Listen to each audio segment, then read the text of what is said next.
My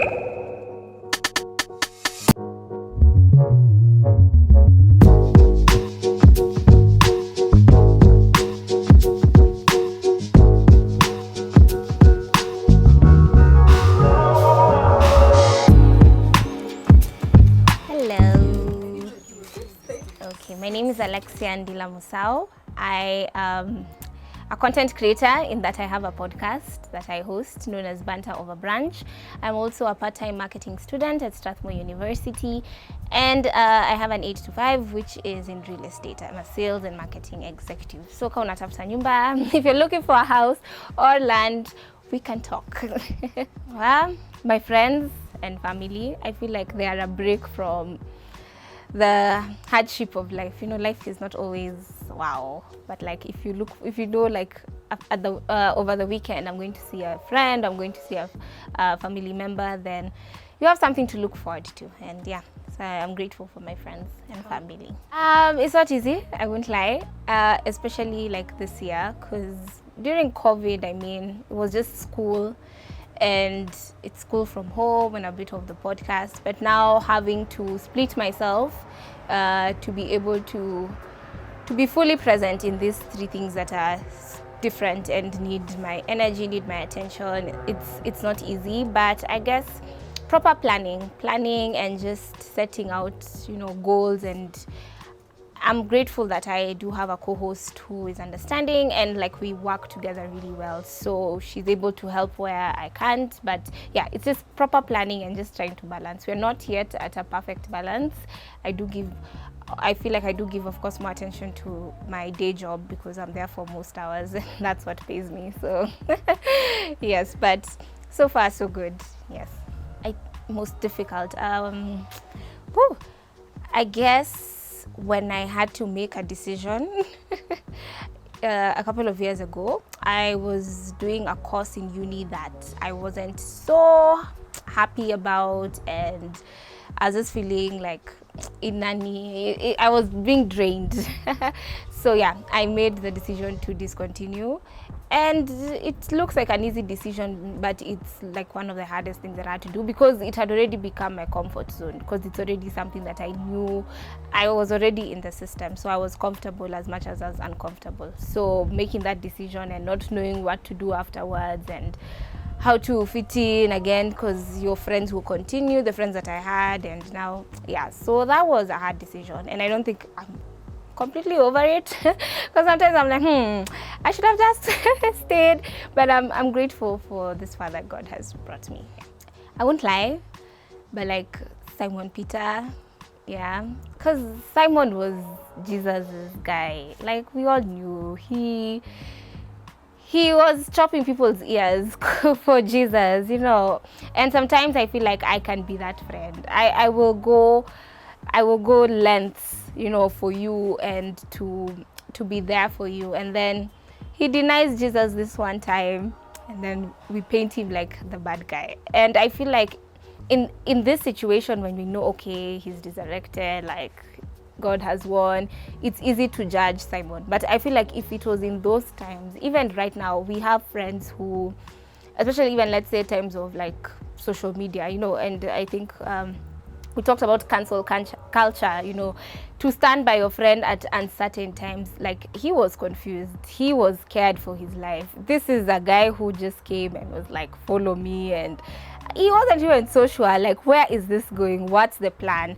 So I resonate with the human nature of Simon, and the fact that even after he denied Christ, like, he still went back, you know. It wasn't like how Judas, you know, he didn't like apologize or he didn't come back to Christ. And Christ is so loving. I'm so sure he would have accepted him, you know, back. But I like that Peter quickly picked up himself and went with Christ up until the last moment, and even after Christ's death, he was still there to preach the gospel. So I feel like I resonate with him, and that I pray and I hope I can be a better friend in good times and in bad times, and that I'll be able to pray to God for discernment, for encouragement, yeah, in such tough times, and to trust in God. I think my answer is cliche, but it is what it is. The love of Christ and grace, unmerited. There is no one who can stand and say they deserve what Christ did on the cross. I feel like he had the decision to say, nope, I'm not about to do this. He had the power, like he's Christ. But the fact that he went ahead, and still even at the cross, you know, the thief who was next to him and was like mocking him. At that point, he would be like, I'm done, you know, and even being pierced and it was horrible. It was so horrible. And he can see people cheering for him to, you know, be crucified. And he's like, these are people, if only they could know, you know, if only. But he didn't let that cloud his mind, and he went ahead with the sacrifice. And for me, I think that humbles me, because I know we mostly read the Easter story or watch Passion of Christ around this time, and it's a great reminder, because sometimes you think life is going so, especially now when COVID, you know, we're still in the COVID situation, and you're like, where is God? Is he out of his throne? Like, is he asleep? What's happening? And it's easy to give up on God. But when you remember the love, sacrifice, and just that his grace, that's sufficient, you know, even if you've lost a job, if you're uncertain, it's just a great reminder that God is on the throne and that he wins at the end. Yeah. This is one of my favorite scriptures around this season.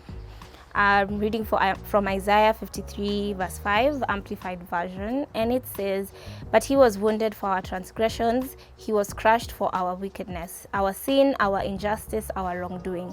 The punishment required for our well-being fell on him, and by his stripes, wounds, we are healed."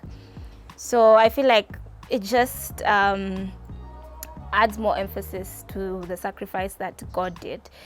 He was wounded for our transgressions and crushed for our weakness, our injustice, our wrongdoing. And the thing about us, we fall short of God's glory on a daily. So he made the sacrifice to last us a lifetime. And if that doesn't, I know we can't be perfect, but it humbles you to the point that you want to do better and you want to be better. And by his stripes, we always say this when someone is sick, by his stripes you are healed. To be able to even profess those things and healing doesn't have to be because of sickness. You could be healing because of an injustice that happened to you. You could be healing because of a tough experience that you went through. So it's good to just continuously claim these things, that by his stripes I am made whole, I am healed. I just want to encourage people that joy comes in the morning.